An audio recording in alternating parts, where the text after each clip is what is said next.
Salute, salute. Salute to God, the Most High, the creator of everything, y'all. Thank you for stumbling across my little itty bitty little local platform. Now that you're here, go ahead and make it official. Hit that subscribe button, like button, and it would be nice of you and courteous of you to share these videos and share the experience as well. Trolls, only God and your mama can love you. And one time, yeah, I say one time, yeah, I say one time, and that's for everybody. And we always have to give the God his two salutes for waking us up this morning and for being an author and finisher of our faith, ladies and gentlemen. All right, now y'all know I was one of the hardest advocates for Donald Trump during the campaign season, and I can't even vote, but I'm a truth seeker, and part of being a truth seeker is accepting the truth yourself and being an educator with the truth, for the truth, and staying aligned with the truth. So I never told y'all that I would not critique him.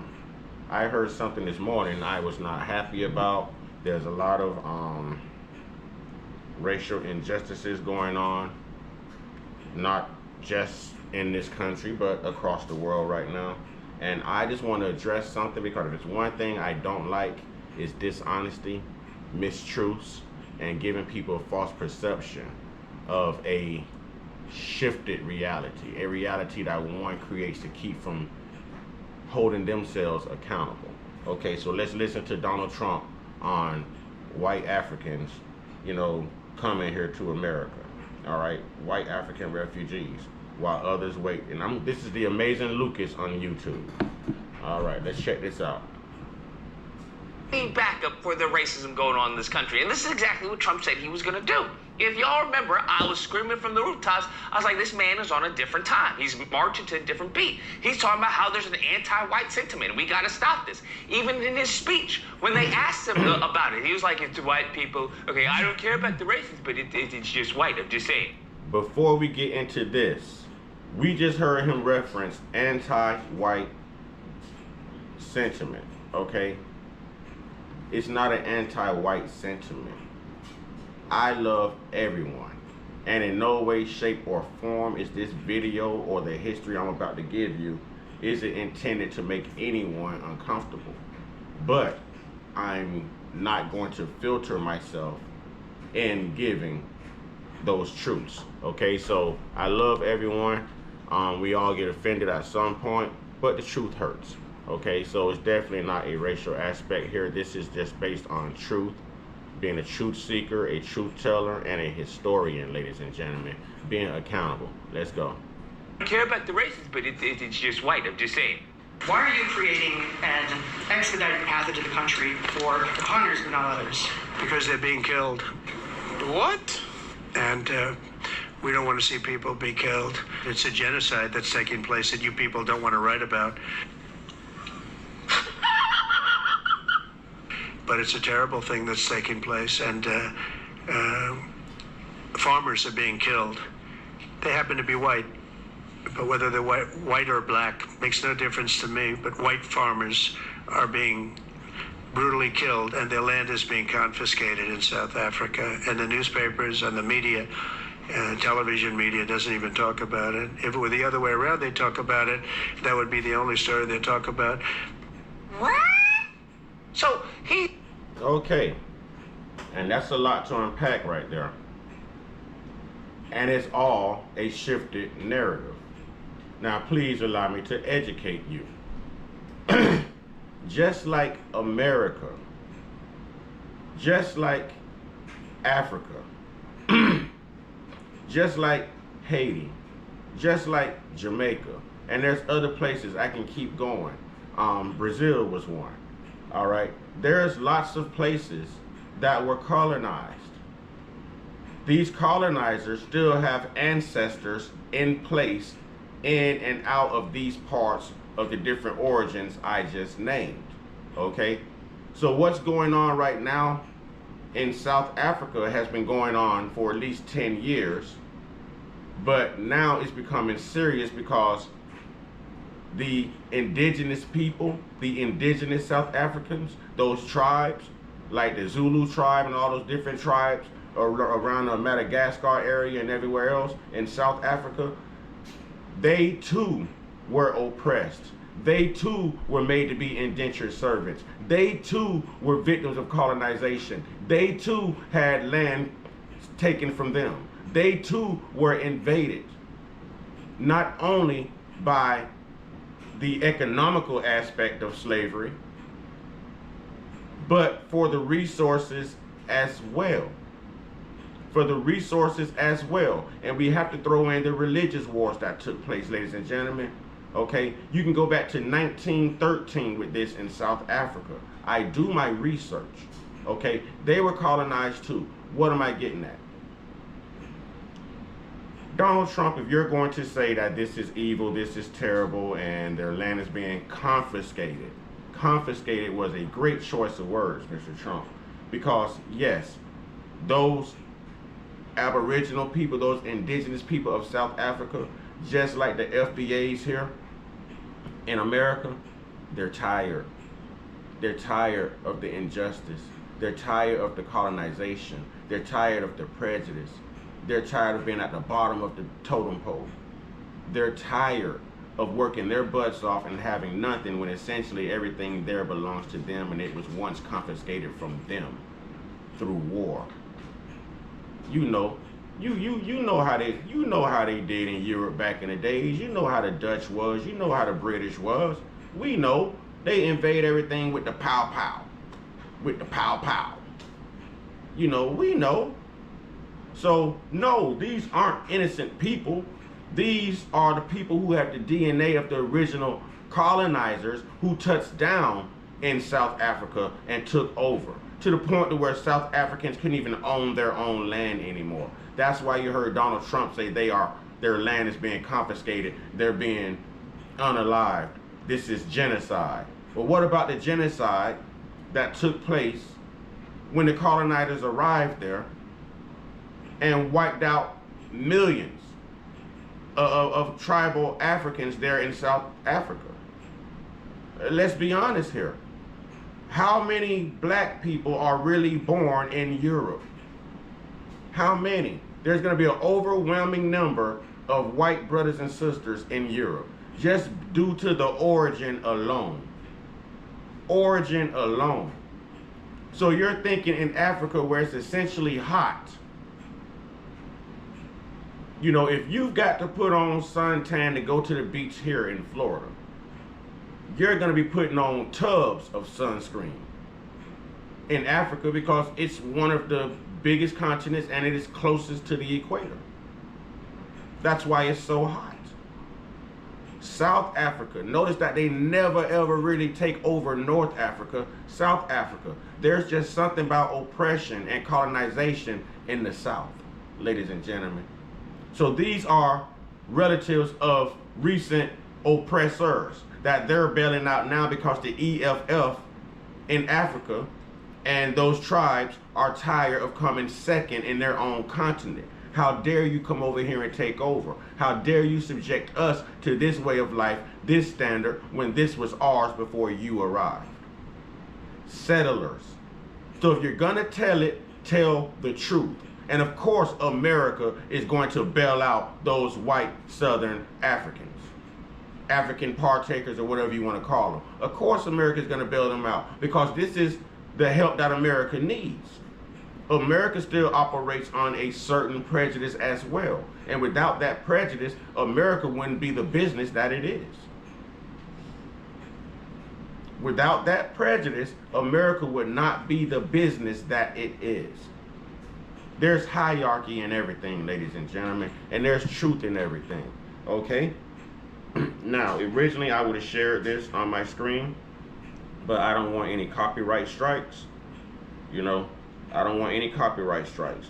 So, I'm gonna play it here. You may have heard about apartheid in South Africa. Separate entrances, separate beaches, even separate schools and benches.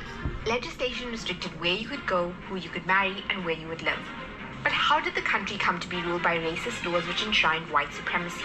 And how did such a small minority of whites come to oppress the majority of black people? Apartheid officially began in 1948, but there were centuries of settler colonialism and occupation before that by two European powers which made it all possible. In 1652, Jan van Riebeck, an employee of the Dutch East India Company, landed at the southern tip of Africa. His mission was to set up a refreshment stop and supply company ships headed to Asia with fresh vegetables and meat.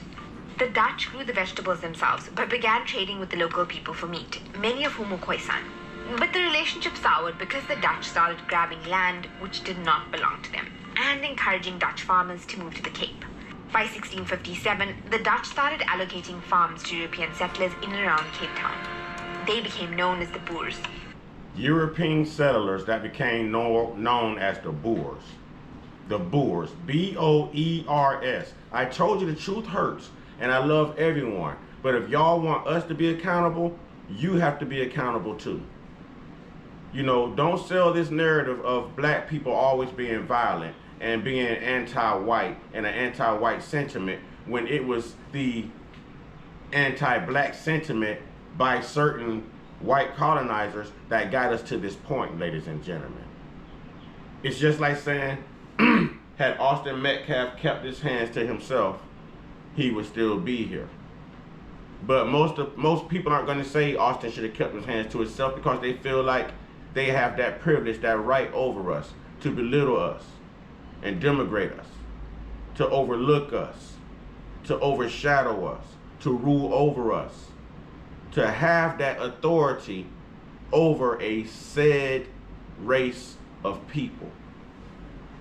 Okay? So they don't feel like anything was wrong there, but it was wrong for Carmelo to react, like it was wrong for Mr. Hinton to react. These are people and instances of individuals being tired. We see what's going on in Memphis, Tennessee right now with the whole community posting wanted, deceased, or unalive photos of the 3 officers who were acquitted in the beating of Tyree Nichols. And these officers are black, but they're still working for a realm of supremacy.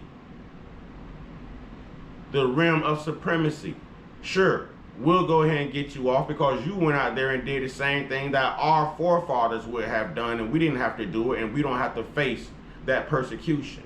We don't have to face that reprimand. We don't have to face that backlash. So thank you for being a token Negro, just as Obama was. Now, back to this history, because I'm here to teach and I'm here to cook this morning. This is not going to happen. And you know, I wasn't advocating for Donald Trump because he's a great human being. I was advocating for Donald Trump because he was better of the two. I think it's wrong to do what the Democratic Party had in mind of doing to children, pushing this LGBTQ agenda, you know, replacing Americans with Americans who don't even speak English, don't care to learn English. You know, they're upset because you don't know their language, and they're the ones here in a foreign land. You know, so I didn't agree with all of that. I didn't agree with taking God out of the world. When she told someone, oh, if you're looking for God or Jesus, you're on the wrong place or something. I think you're looking for the church down the street. You know, when she specifically said that she wasn't going to do anything for black people, that's colonization talk. And Kamala's father owned slaves in Jamaica. When the Atlantic slave trade took place, ladies and gentlemen, the most amount of slaves were dropped off in Jamaica. We have to learn our history. We have to learn our history. But let's get to it though. Colonization of South Africa. As the refreshment station began to grow, the Dutch East India Company and the settlers needed more labor. So the Dutch captured people from East Africa, Dutch Batavia. And excuse me, I said the most amount of slaves. I meant to say the majority amount. The majority amount. Sometimes I get in front of the camera and I lose my my vocabulary, ladies and gentlemen, so bear with me. The East Indies, Mauritius, Mozambique, and Madagascar, enslaved them, transported them to the Cape, and often sold them again. The Cape became a slave society for the next 176 years, and more than 60,000 people were either brought or born as slaves in the Cape Colony. Many years later, most of the descendants of slaves would be classified as colored by the apartheid government. Settlers from all over Europe began... Apartheid government. Apartheid government. Oh, let's get this education. Donald Trump, you done woke up a beast. You know, I'm spiritual. I'm going to always allow God to move in me, and I'm going to love everyone. But I love the truth. I love the truth. No matter what race or no matter what walk of life you come from, I love everyone because that's God's way.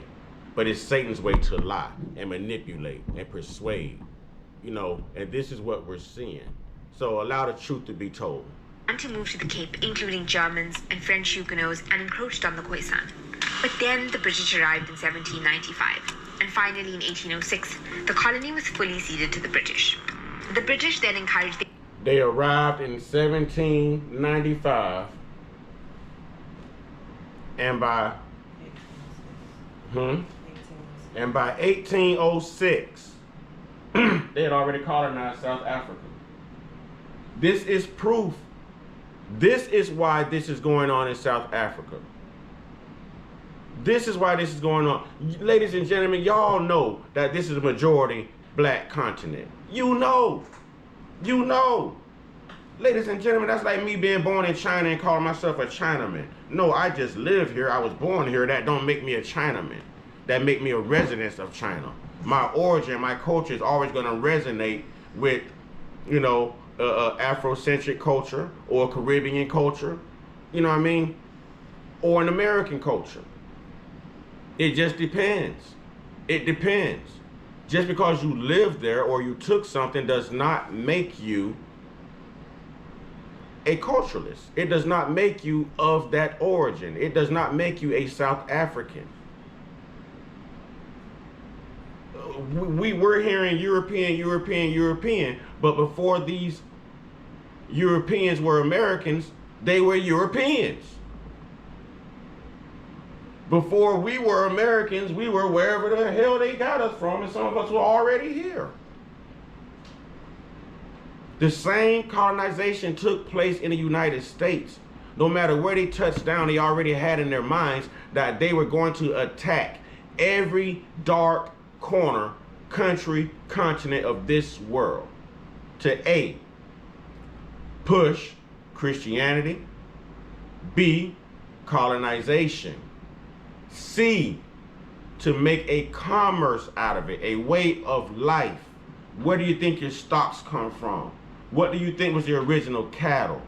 Why do you think they still treat certain demographic of people as property all throughout the world? It wasn't just here. But let's get it though.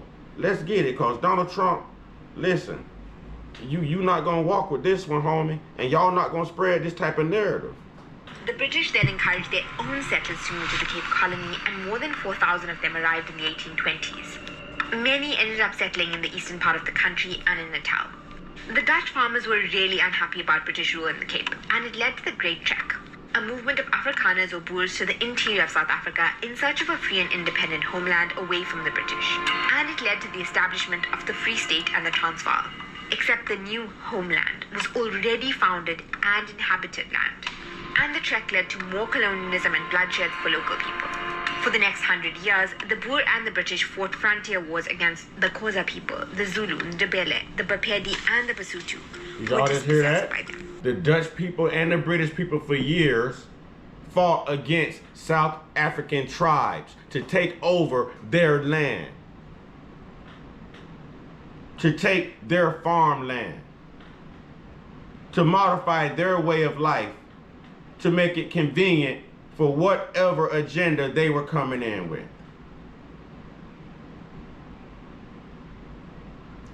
Why didn't Donald Trump say that? Why isn't the truth coming out? Why is mainstream media spreading lies like black people are just violent, we don't like white people? You know, that's a lie. We love everybody. We would invite anybody to the cookout. That's a lie in itself. We will invite anyone to the cookout. I don't care what race you are, you just have to be cool as hell. You know, I'm not going to invite a thug. I'm not going to invite a thief. And I certainly wouldn't invite a colonizer out of fear that they would take over my possessions that I work hard for. And that is the mind state of foundational black Africans in America, and that is the mind state of the EFF and all these different South African tribes in South Africa right now. They're tired. They're tired, but the world won't spread this truth.